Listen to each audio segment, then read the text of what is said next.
Hi. Geez, I wonder if it's gonna work. If it's working, there's gonna be some glitch in that. After I spend like fucking 20 minutes a piece on like whatever it is that I'm like working on, and it deletes, that really cooks my goose, man. Just to catch viewers up for the possibly non-audible first 24 seconds when I didn't turn the microphone on.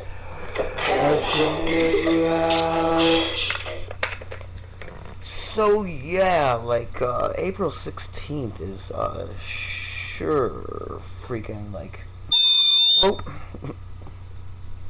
put my foot in my mouth there, like a good karma day throughout the years, man, I gotta tell you. And today I found like what I did not even know even existed, because I thought like I had erased it off of the recording device on accident. And in the last 6 years since I completed my first album, Come This Way for Your Surprise, which I never released or anything, just kind of like finished it after working on it forever and ever and ever and ever and ever and ever. Anyhow, fucking April 16th, or it was, fucking like going through some CDs or tapes, I don't know. And there's the good mix that I thought was lost. I remember the good mix, man. You could tell it from the bad mix. If I could find the cassette tape with the bad mix, it's bad mix. Anyhow, holy crap, dude, it's a freaking hit and a half, man. Like, fucking, it is going a little slow on the CD player. And I've been trying to, like, fucking put it up. I, like, spent, like, the last hour, like, not the whole hour, but about an hour ago, about 25 minutes typing up a good written entry to the first come first serve offer to have the co-publishing, royalty splitting down the middle rights to this tune, because it fucking rules. And then I discovered like about 6 or 7 of the first songs on the album, Come This Way for Your Surprise, are on there. And fucking, you know, I'm sorry to brag, it's just a fact. And it's one of the greatest rock albums that has ever been made, never been released.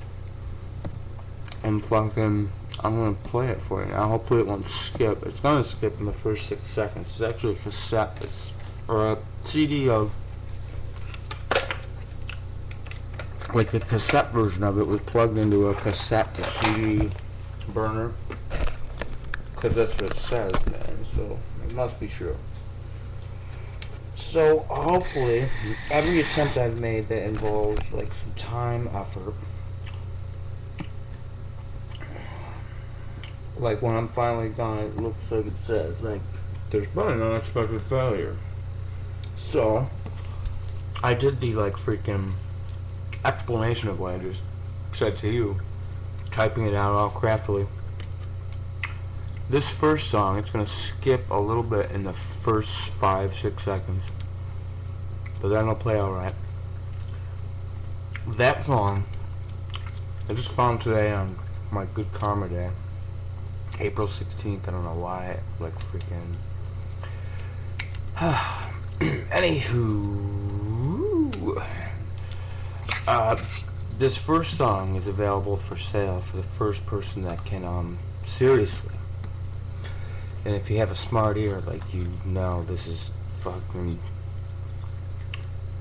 no absurd rant. Like, this is like, one day I was peeping through your window and I somehow knew that you were thinking of me, yeah, and I was thinking of you too. Anyhow, you'll hear it. And if you don't, well, fuck it. And the interlude song that comes right after it is just meant to take your focus on, wow, that was a pretty decent track. Just a little ditty about the end of the world, really Paul McCartney-esque, only like kind of like cooler.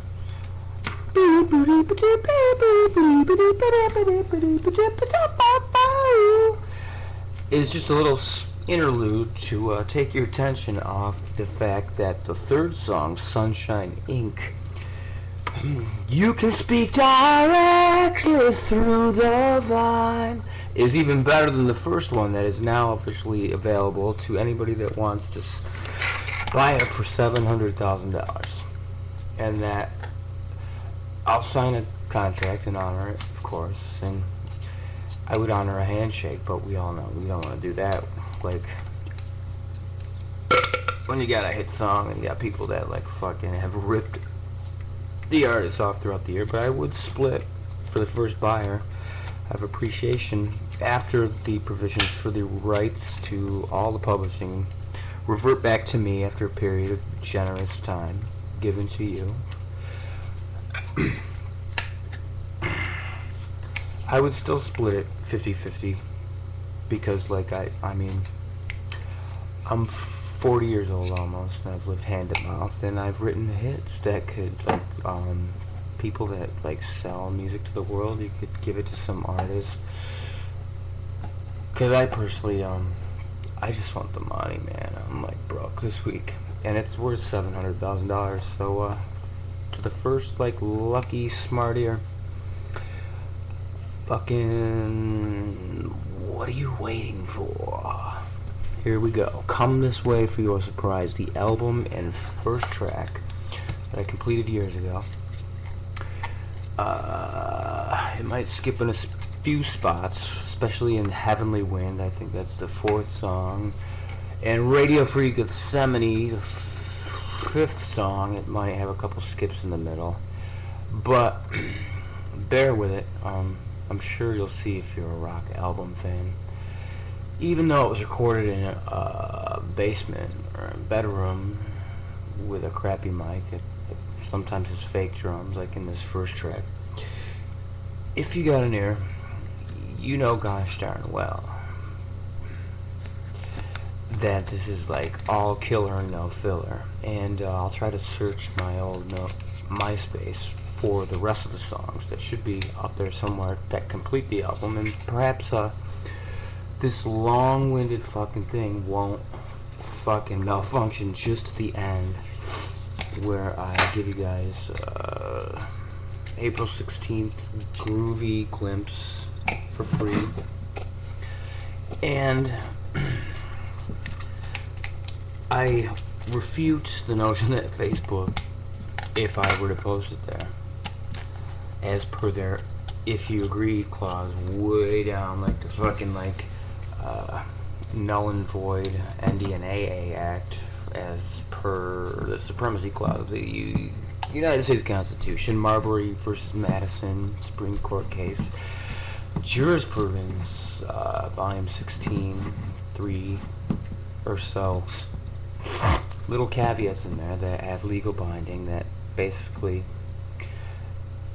say, especially Marbury versus Madison, that currently NDNAA and like Patriot Act are null and void, have no power to enforce. Judges and courts are not obliged to enforce them. The people are not obligated to obey them. This is all Marbury versus Madison, the 1803 court case. So anyhow, this album that I made up that I'm about to like put on, I have rights to it, exclusive rights, and you're not going to chop it up and use it in derivative works, and I'm not forfeiting in perpetuity my rights to it, and I'm not granting you Facebook rights to it, okay? Kick me off if you want, and if that's the case, well, you'll see. Not violent by any means, but inconvenient it will be. Because I'm Gildersleeves, man. Anyhow, I'm going to shut this 10-minute video down, and the next video is going to be just nothing but the Come This Way for Your Surprise album. And remember, after you hear the skipping Prometheus chord, you're going to hear the first song. It's going to skip a little bit through the first verse. There's a strange sparkle in your eye that I've noticed when I caught you looking at me. And maybe there's some way that we can get together, and we can see how better maybe to see. It will be so sweet. That'll stop skipping, and I'm sure you'll hear that it's worth $700,000 to get it and the rights to profit off of it for, let's say, a couple decades before we split the reverting of the rights or something. I don't know. So the next video will be entitled Come This Way for Your Surprise.